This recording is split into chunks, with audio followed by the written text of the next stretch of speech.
Hello， 小伙伴，大家好，我是大冰块。只有这里才有大飙车最全的拆车视频，还不快来了解一下？那我是大冰块啊。我们现在有一个网友给我们提供一辆这个迈锐宝，我们现在去找他。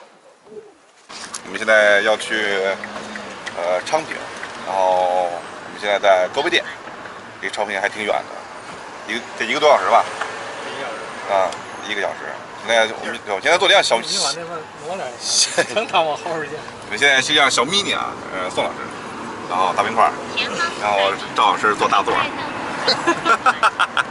一会儿见。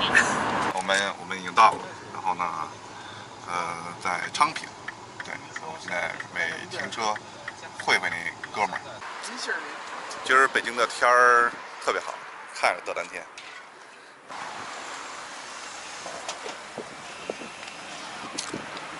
这是我们网友的爆改迈乐宝啊！那我们现在呢，终于等到了我们这个非常可爱的小伙伴啊，还有后面这台迈锐宝 XL 啊，这个我们现在在这个街道上面，环境比较乱，所以大家呢凑合听啊。之后我还是会对这辆车呢有一个大概的一个试驾的一个感受吧。但是说呢，最主要的还是我听我们小伙伴的，因为他开这车开的时间比较长，而且呢也是刚刚的看见你。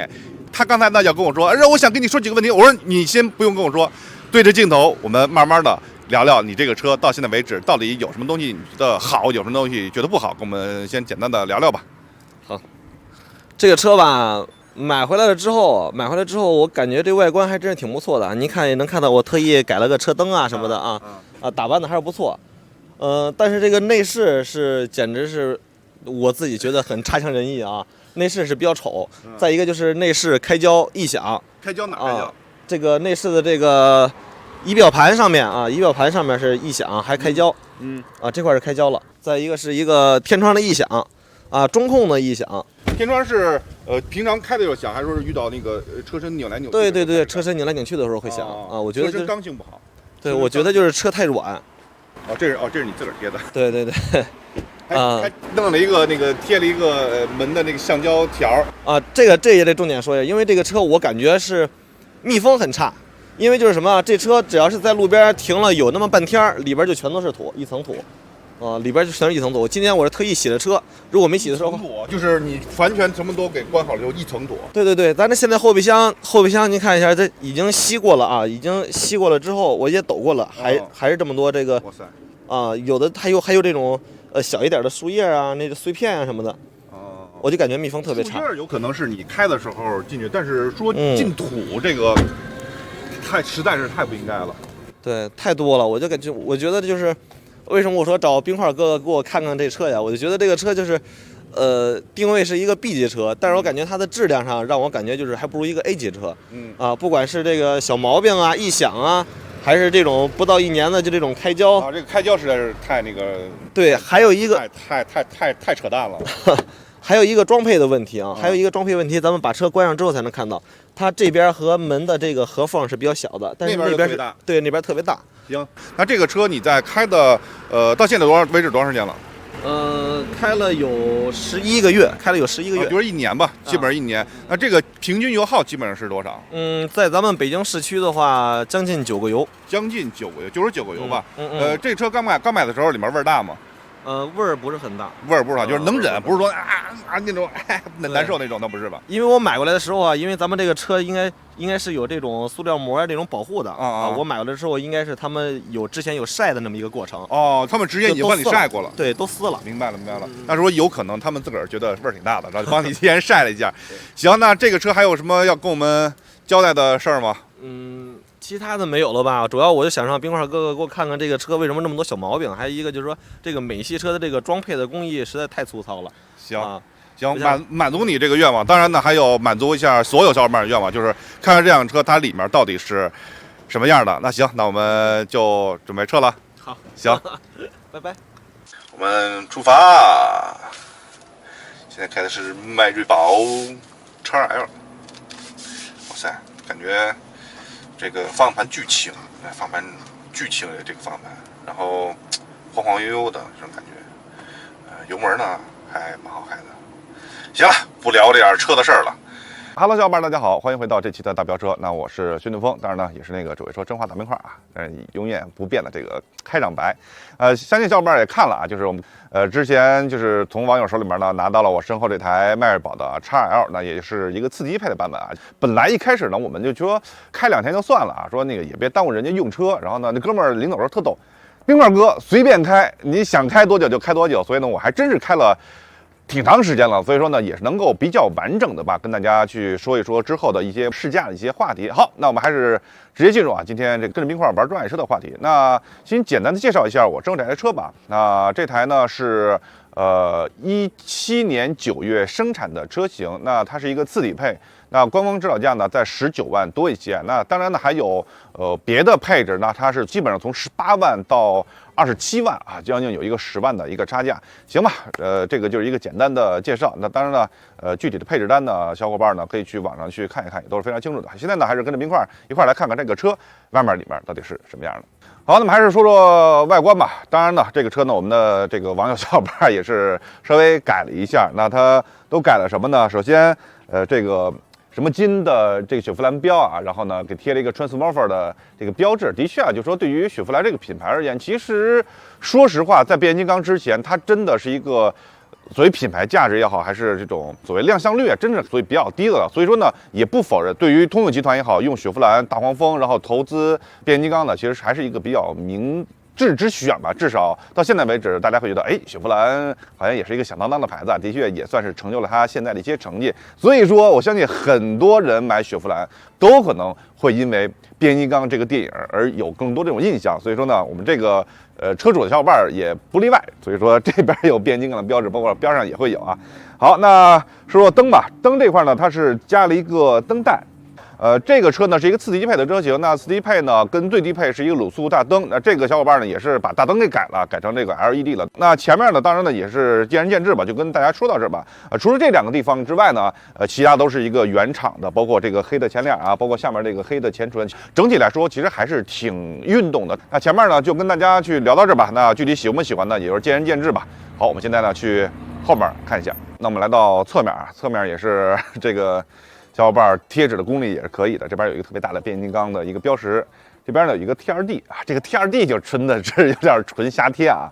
然后这边呢也有一个变形金刚的标志，然后包括说你的门把手上面也都是 Transformers 啊，因为这辆车是可以是那种无钥匙进入的，它前后都是有这种开关的啊，这也是为数不多吧这种配置的车型，因为大部分的这种无钥匙进入的基本上是主驾驶会更多一些，那其他4个门其实存在的这种几率是比较低的。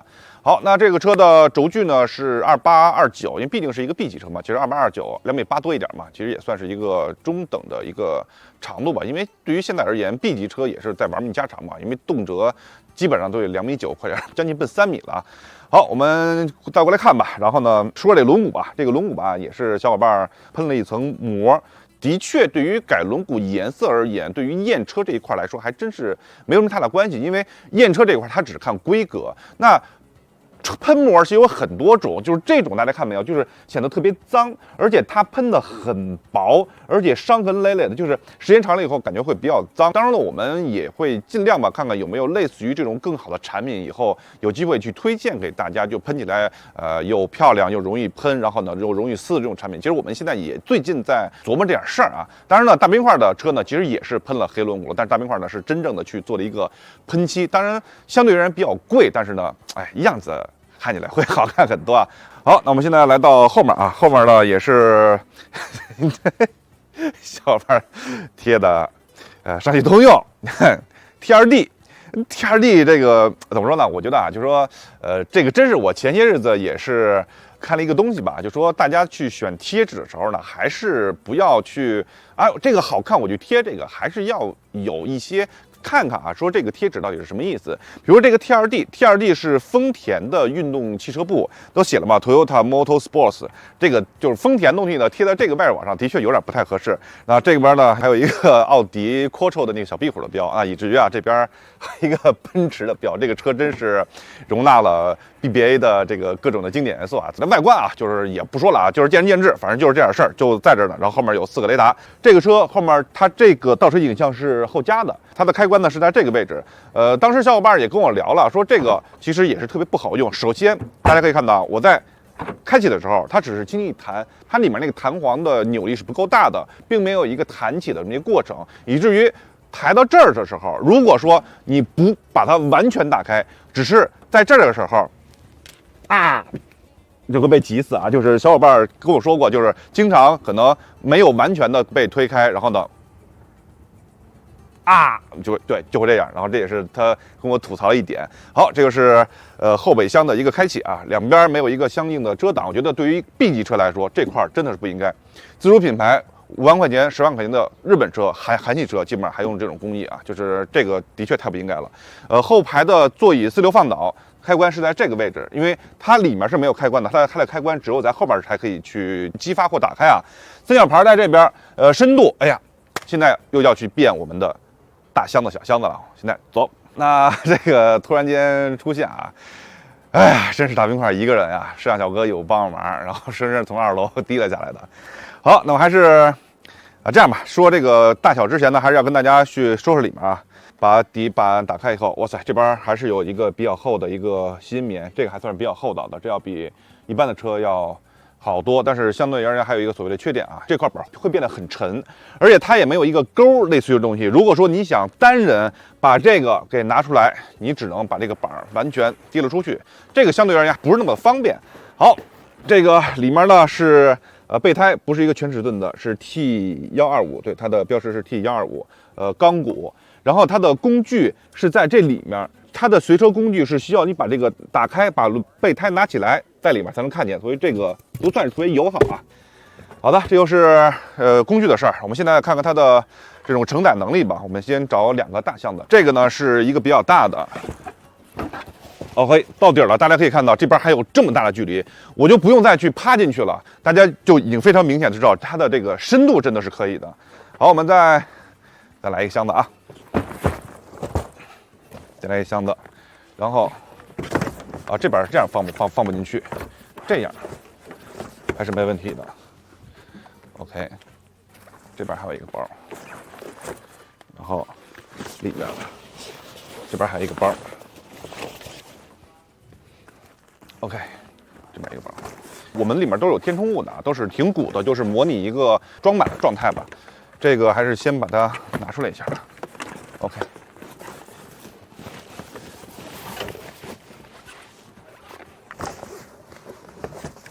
其实可以看到1、2、3、4、5、6个包，然后这边还能有位置，所以说这辆车的后备箱的空间真的是可以啊，真的是可以，挺大的。好，那后面呢就跟大家去聊到这吧，我们现在呢进去看一下。那我们现在呢就来说说里面这点事儿啊，也是尽量的简单的跟大家去聊一下。那首先跟大家说的是，只有主驾驶是1键升和1键降，那剩下的后门呢，包括侧门呢，都是1键降，不是1键升。然后两侧的反光镜的调节是在这个位置，然后4门解锁是在上面这个位置。然后呢有支持自动大灯，然后呢左边的仪表盘的亮暗调节，然后以及大灯的水平调节都是在这一块。这块呢，它主要是它的行车电脑的一些功能，然后上下左右逻辑呢也是比较清晰的。然后一共有3个菜单，一个是我们常用的行车电脑，然后一个是超速的报警，你可以去设置，包括说机油的寿命都可以从这儿可以去观察到。然后还有一个就是关于你开车油耗的一个指数吧。然后声音的大小以及上下曲的调节是在方向盘的后面。这也是通用车比较喜欢用的一个方式。其实我觉得这个也算是方便吧，毕竟说手指在后面的话呢，其实这个位置算是浪费的。然后呢，这边可以是声音大小，然后左边呢是上曲下曲是在这边。然后仪表盘呢比较传统吧，左边是转速，右边是速度，然后都是模拟指针，只有在中央那小块呢是一个单色的液晶显示器。OK， 那说到中间这块吧，然后呢感觉这块可能也就是4寸5寸吧，一个小显示屏，然后用的是一个 Windows CE 的这么一个系统。所以说呢，就是扩展性相对而言是比较低。我不知道小伙伴是不是他被刷过机啊？就是里面呢会莫名其妙的会蹦出高德地图来，这个还是会跟我们的这个车主还是会再证实一下。UI 几乎是没有，它真的这还是比较美国化的，就像是大家在用早期 Windows CE 的手机一样，你开机就是1、2、3、4几个功能在这儿。这个呢还真是就出1、2、3、4、5几个功能，音频、图库、电话。然后投影跟设置就是简单的不能再简单了。对于现在的车来说呢，也仅仅是提供这么简单的功能，有点说不过去了，就是真的还是比较简单的。好，那再往下呢是5个按键，是一个实体按键，上取下一取，然后包括 Home 键都是在这边的，都不多说了啊。再往下是空调，空调这块呢我还是算是比较喜欢的，是因为它的按键是非常清晰的，以至于3个出风口的控制按键都是单独设计的，我是比较喜欢这样的。我特别讨厌那种一个按键去循环切换那种，比如我就想是吹脚，我非要摁好几下才能去找到吹脚这个循环的这个模式啊，我还是比较喜欢这种的。我想吹脚，我摁一下就 OK 了。好，那这辆车呢，虽然说是一个次低配，但是同时支持了左右两侧的座椅加热，这个还是挺赞的啊。好，我们继续向下看，然后这边呢有一个储物空间，你可以放手机也好，然后呢 USB 接口是在这边，然后直列式的排档，然后它的手动换挡模式呢在加减这块，当然它的手动换挡模式其实设计的有点牵强，我们试驾的时候再跟大家去说吧。它是从 P 到 D 档，然后最后有个 L 档，并没有一个所谓手动的这种区域 S 档的这种区域是完全没有的。再往后是电子手刹，这两边是杯架，然后再往这边呢可以是放一些零钱或者卡的位置，这边是储物空间，然后呢是到这儿的一个深度啊，不算是太小。这辆车呢，其实小伙伴呢是在车里面是抽烟的，是味道是比较重的。然后呢，我们来了以后呢，给它简单的收拾一下。然后主要我们有一个神器啊，就是除味剂。除味剂呢，我印象中可能商城里面几乎是快没货的。然后最近我们又进了一批啊，这还是跟大家说一下，这个是真的是非常好用。这现在车里面已经没有任何烟味了，就是喷了一下，闷了一会儿就好了。好，这个是算是打一个小广告吧。OK， 好，这个是一个简单的一个功能性吧，然后跟大家说说一个整体的感受。先说材质分布吧，硬塑料，然后这边呢是一个皮的包裹，然后硬塑料，这边有一个皮革的包裹，硬塑料，然后这边有一点皮的包裹，然后皮座椅这块是皮的。其实这个车可以说是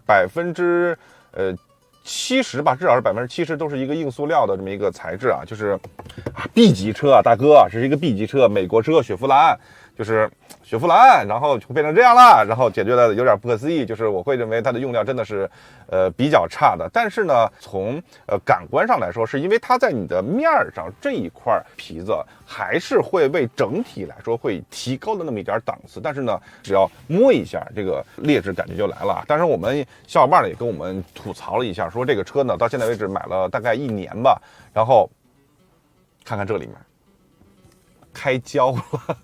对，就是开胶了，仪表盘这儿非常明显，一个特别大一个大缝开胶了。他还跟我吐槽说，这一边和这一边的缝超级大。其实对于美国车来说呢，它的做工啊，还真的不是那么的细致。当然说呢，凯迪拉克还可以啊，我们之前拆的凯迪拉克还是挺细致的。但是说可能对于雪佛兰这个品牌，可能就像是一个像啊，其实别克可能在美国来说呢，它可能是跟福特也好，还是在德国的大众也好，基本上是一个档次吧。但是其实雪佛兰呢，在通用集团里面是一个级别比较低的这么一个品牌，有点像大众的斯柯达或者说是西亚特的这种感觉，所以说还有点这种略低人一等的感觉。基于整个的这种感觉来说呢，也是略低人一等。包括说这个内饰这事儿呢，还是就跟外观一样，是见仁见智吧。但是呢，我还是引用我们网友的这个车主的话来说，就是丑爆了。真叉叉的丑爆了，就是他说他当时买这个车的时候呢，他其实不是特别喜欢，他妈妈呢特别喜欢卖车的这个小姑娘，那哥们儿呢也结婚了，也跟我们开玩笑说妈，说那个您儿都结婚了，你光喜欢这个卖车的小姑娘有什么用呢？简单来说呢，这个车呢是他妈喜欢，然后呢就买了这个车。其实到现在为止呢，他跟我透露还是有些后悔的。好，那当然呢，这个里面很多东西感官吧是见仁见智，说说其他的吧。舒适度，舒适度的话，这个座椅还是可以的，软硬度是 OK 的，因为坐起来还是挺沙发的感觉，所以说舒适度我认为还是不错的。后座呢什么样的，我们一会儿再去说。当然还有一点要去说明的是，这辆车小伙伴在开的时候，包括说我这几天在开的时候，也的确出现了他所跟我说的问题，就是天窗一响，仪表台一响，但是呢，你在平地上开是不太会感觉的。就是这个车，如果说你走在一些稍微崎岖的路面的时候，会非常明显，这边嘎吱嘎吱响，然后仪表台嘎吱嘎吱嘎吱的响。当然，我们明天试驾的话呢，路程相对而言是比较平坦的，所以说我在这儿呢还是要跟大家事先的去说一下，一响一定是有的。然后还有一点要说明的是，这个门开关门的声音还是挺不错的。小伙伴也跟我说了啊，就是它里面自己加了一些智能版什么。但还有一点要说的就是它的前面也好，还是后边也好，它的开启的角度是非常大的。好多美国车都是这种设计，我不知道是不是因为美国这个胖的比较多啊，就是大胖比较多，包括说这个座椅，其实它舒服是蛮舒服的，但是呢，就是说左右的那种护翼的包裹性没有那么的强烈，是因为它可能也是趋于于比较胖身材的这种设计吧。行，前面就跟大家去聊这么多，我们现在呢去后面看一下。好，大冰块的标准坐姿，我们走。那我现在呢是坐的板直，然后头顶呢不够了，然后前面呢是将近一个2拳半的距离吧。这样的话呢也是没有问题。就是空间来说啊，这个车真的是没有问题。但是我会吐槽一点什么呀？就是后面这个凳子的长度实在是太短了，实在太短了。哎呀，我怎么说呢？你像我都坐了板直了，虽然说大冰块不是一个长腿欧巴吧，就是大家看没有，它都没有办法去在我的这一块去卡住，何况我再稍微往下一点的话，就像坐一个小板凳的感觉一样。就是我不否认，就是说软硬度没问题，但是这个姿势还是比较牵强吧，这个见仁见智吧。反正我觉得坐的还是挺难受的。后面呢有一个这么长这么大的一个鼓包，然后后面有单独的出风口，然后后面还有一个点烟器的接口。然后这个车呢是支持4流放倒的，刚才也说了，唯一的开启方式是在后备箱。然后我这边是一个4的位置，这边是一个6的位置。打开以后可以看到，我刚才塞进的包啊都在这儿呢，不是很平，但是还是要说一下啊，这辆车中央是没有头枕的，所以说一定要注意一下。也就是说，坐在中央的小伙伴，如果说发生追尾的话，你的脖子，哇塞，嘎嘣一下，哎呀，还好大冰块的脖子不太舒服啊，这样，哎呦还能趁着筋，就是鞭打效应，也就是在碰撞里面也是非常重要的一点，就是大家想啊，我正在坐着啊，突然间后面有一个人，没看见，咣撞了以后，我脖子会咔马上会背到后边，这个时候你的脖子的损伤是非常大的啊，就是不开玩笑，下肢瘫痪都是有可能的。所以说呢，中央这个座位尽量不要坐人，这块没有任何的安全的措施在这儿。那基本上呢，就跟大家去聊这么多吧。先不说主观的感觉，咱们先不说外观好看与难看，先不说内饰好看与难看，就是说这个整体的感觉，包括用料也好啊，我真觉得就除了这个糙劲儿有点像美国车之外呢，真的就感觉不太像。因为其实大家可以看，现在美国车它内饰的设计其实会好很多了，包括说别克品牌的一些车型，包括说我们看福特也好，还是通用其他车型也好，真的我觉得雪佛兰在这个级别来说还算是这种有点垫底的感觉吧。行吧，那今儿呢也就跟大家说到这儿吧。然后呢，还是要感谢一下这辆车的车主，然后给我们提供了一个车啊。当然说呢，对于我们来说，更大的意义是对大冰块也好，还是对大飙车的也好的信任，这是我心里面还是挺暖洋洋的啊。当然呢，我们还给用户的时候也会附赠一下我们诸多的产品啊，相信他也会蛮开心的。行，就聊到这儿吧。然后我就是那个不用看别人眼色，自己车啊，不是自己车，就是别人车自己也能做出大冰块，当然也是那个只会说真话大冰块。那我们这样说的试驾环节再见，拜拜。那今天的节目呢就到此结束了，还是非常感谢小伙伴们的观看。那我们在这里的视频呢会跟我们微信公众号的视频会进行同步更新的。如果喜欢我们的视频，别忘了点击下面的订阅，当然呢还要关注一下我们的公众号大飙车。我们下期节目再见。